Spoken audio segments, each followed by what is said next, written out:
यूक्रेनी सेना के टैंक T-64BV का बारूदी ट्रेलर रूसी कब्जे वाले इलाके में भीषण तबाही मचाई है।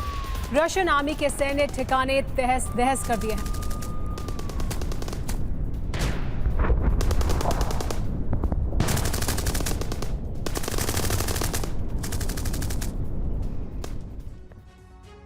रूस यूक्रेन जंग किसी भी वक्त नेटो रूस के रण में बदल सकती है, जिसकी चपेट में 80 से ज्यादा देश आ सकते हैं।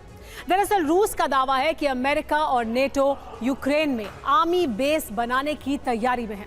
सिर्फ इतना ही नहीं, अमेरिका आर्कटिक में अपने मिलिट्री बेस तैयार कर रहा है। रूस ने ऐलान कर दिया है कि अगर ऐसा हुआ तो रूस की सेनाएं नेटो देशों पर हमला कर देगी। पुतिन का यह प्रहार सिर्फ यही नहीं रुकेगा, इसकी जद में दुनिया भर में फैले अमेरिकी बेस भी आएंगे।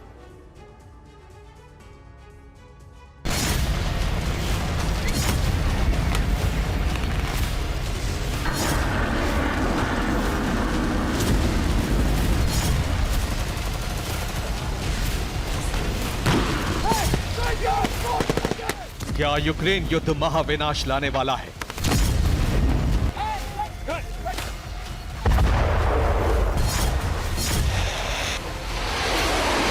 क्या सदी की सबसे बड़ी जंग शुरू होने वाली है?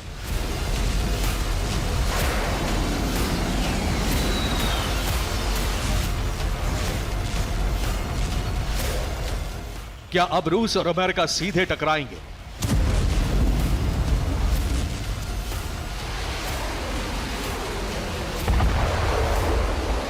ये सवाल यूं ही नहीं है। इन सवालों की पृष्ठभूमि में बीते 24 घंटे में बने वो समीकरण हैं जिन्होंने दुनिया में तबाही का अलार्म बजा दिया है।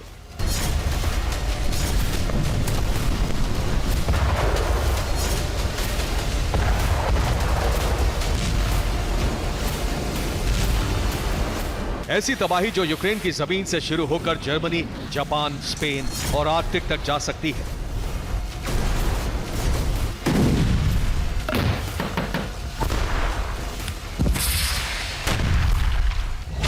और तबाही के मध्य में होंगे दुनिया के दो सबसे पावरफुल देश अमेरिका और रूस।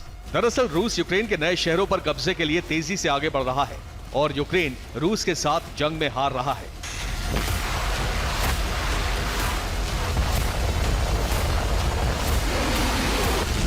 ऐसे में खबर है कि नेटो यूक्रेन में सीधी एंट्री ले सकता है। हारते यूक्रेन को बचाने के लिए अमेरिका और नेटो देश यूक्रेन में मिलिट्री बेस बना सकते हैं।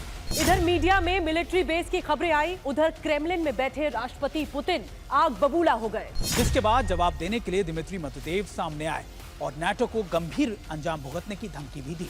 रूस के पूर्व राष्ट्रपति और रूसी सुरक्षा परिषद के उपाध्यक्ष दिमित्री मेदवेदेव ने नेटो को चेतावनी देते हुए कहा, ये गेम प्लान है, हम यूक्रेन को नेटो में शामिल नहीं होने देंगे। यूक्रेन में कोई सैन्य बेस नहीं बनाने दिया जाएगा। ऐसा हुआ तो रूस बिना देर करे हमला करेगा। रूस के तेवरों से साफ है कि वो किसी भी कीमत पर यूक्रेन में नेटो देशों को आने की इजाजत नहीं देगा। अगर नेटो सैनिकों ने यूक्रेन की जमीन पर कदम रखा तो प्रलय आना तय है, जिसकी जद में यूरोप के ज्यादातर देश होंगे।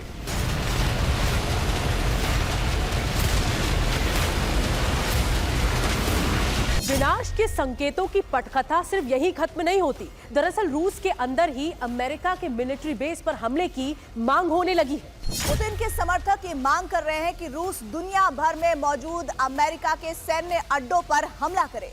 अमेरिकी सैन्य अड्डों पर हमले को लेकर रूसी पत्रकार व्लादिमीर सोलोवियोव का बयान सामने आया है।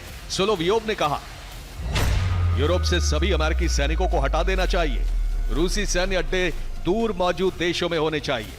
पश्चिमी देशों में अमेरिकी सैन्य अड्डों पर कब्जा किया जा सकता है। हमें इसकी शुरुआत इटली से करनी चाहिए। साफ है, यूक्रेन में नेटो सैन्य बेस बनाने की खबरों ने युद्ध की एक नई चिंगारी फूंक दी है, जो और भड़की तो इसकी जद में दुनिया का 80% हिस्सा धू धू कर जलने लगेगा।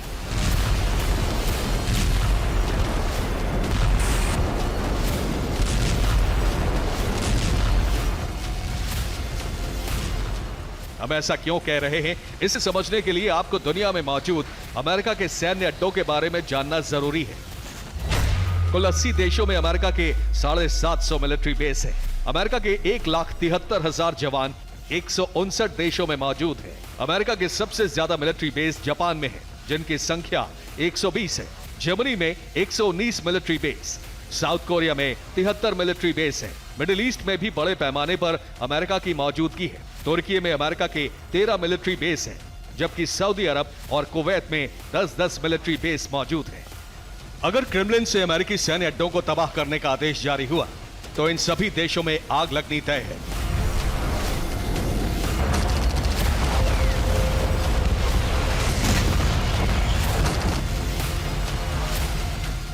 अमेरिका और रूस के बीच सुलगती चिंगारी आर्कटिक तक भी पहुंच चुकी है।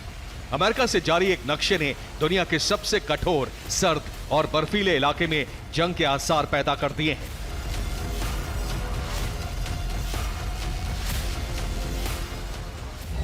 अमेरिका ने एक मैप जारी किया है जिसमें उसने आर्कटिक में अपनी मेरी टाइम लिमिट्स यानी आर्कटिक सागर में अपनी सीमाओं को निश्चित दूरी से कई किलोमीटर आगे दिखाया है। रूस का दावा है कि अमेरिका आर्कटिक में अपना बेस बढ़ाने की कोशिश कर रहा है। उसने अमेरिका को हद में रहने की हिदायत दी है। मगर सवाल है कि अमेरिका दुनिया के सबसे सर्द इलाके में अपना बेस क्यों बनाना चाहता है। दरअसल इसकी बड़ी वजह है आर्कटिक में रूस की बेहिसाब सैन्य ताकत, जिसका कोई मुकाबला नहीं।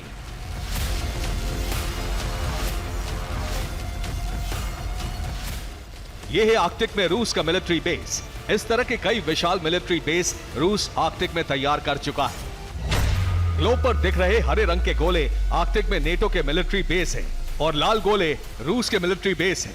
2005 से रूस ने आर्कटिक में सोवियत दौर के 10 से ज्यादा बेस एडवांस बनाए हैं। यहां एयर डिफेंस को चकमा देने वाली हाइपरसोनिक न्यूक्लियर मिसाइल तैनात हैं। आर्कटिक में रूस की कई सबमरीन और न्यूक्लियर एनर्जी से चलने वाले आइस ब्रेकर भी तैनात हैं। आर्कटिक में रूस की ऑपरेशन पावर अमेरिका से कहीं ज्यादा है। इसकी वजह है रूस के एडवांस मिलिट्री बेस। ग्लोब पर नजर आ रहे हरे रंग के एंकर वाले निशान आर्कटिक में नेटो देशों के नेवल बेस हैं और लाल रंग वाले एंकर के निशान रूस के नेवल बेस हैं। रूस ने आर्कटिक में पोर्ट, इंफ्रास्ट्रक्चर और जहाजों पर खूब खर्च किया है। इसी तरह हरे रंग हवाई जहाज के निशान नेटो के एयर बेस हैं और लाल रंग के रूस के एयर बेस हैं। आर्कटिक में रूस की हवाई पट्टियां और एयरबेस सभी नेटो देशों से ज्यादा है। साफ है आर्कटिक में रूस का कोई मुकाबला नहीं और रूस के इसी दबदबे को कम करने की कवायद अमेरिका शुरू कर चुका है, जो दुनिया में महासंग्राम का खतरा बढ़ा रही है। Bureau report, TV9 Bharatvarsh.